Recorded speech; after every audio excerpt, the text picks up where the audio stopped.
I want to take a look at some of the most common problems you get working with Square and BiRail. And the main one to look out for is a problem across mirrored surfaces. So here, even if I set this to implied tangent, it's still not smooth. And when that's the case, you have to look at the curves that are approaching the center line. And if you apply the curvature locator, it'll help you see what's going on. And putting the symmetry on the layers helps as well. So then, if you take a look in the orthographic view, you can see that this top one is fine because the cone plots are aligned. But down here they're crossed over, and you can clearly see the problem. So this is where you have to pick the CV, do a move and point snap vertically to the center CV. And it has to be in the orthographic view. But you can also improve it here by adjusting this CV sideways. But that's not the whole solution. So let's just check the center line. And it looks like we've still got problems. And that's because you need to check those curves in both views. So again, the top one's fine, but on this one I need to move it vertically and snap it again.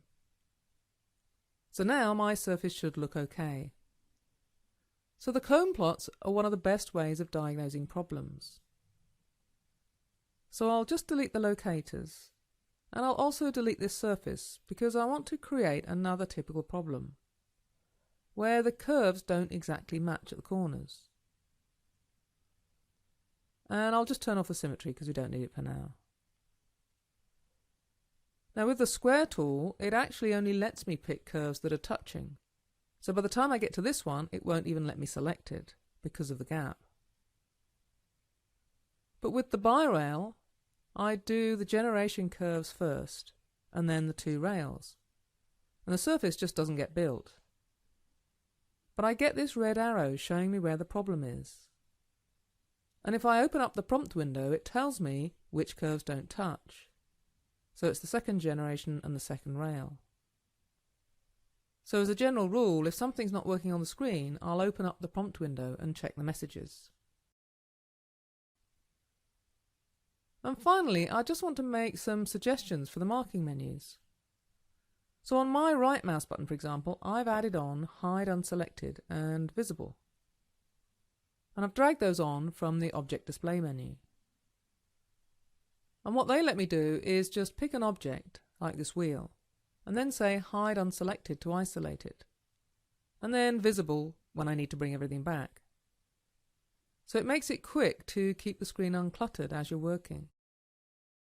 And then on my middle marking menu, I've put the mirror tool on in its 3 directions. And I've labelled them Flip X and Flip Y, etc. And that's because for me, if I want to mirror this wheel, then I visualise it as being flipped in Y. And that's just mirroring across the XZ plane.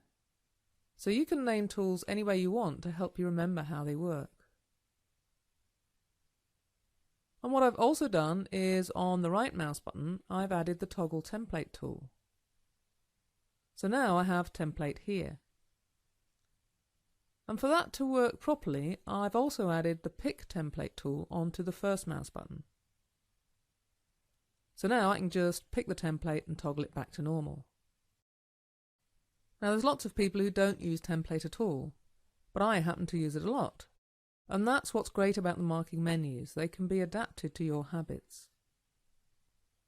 So finally, I've added Toggle Model to my right mouse button, so that when I've got everything shaded, I can just quickly take off the wireframe, or bring it back again. And to get that onto your menu, then all the window toggles are on Window Display Toggles. So there's Model, or you could add Grid or any of the others. But also, like all the tools, you can choose either marking menus or hotkeys. So what I've shown you is starting to be my personal preferences. And it's important that you build up your own menus in your own time, and just look at other people's for ideas.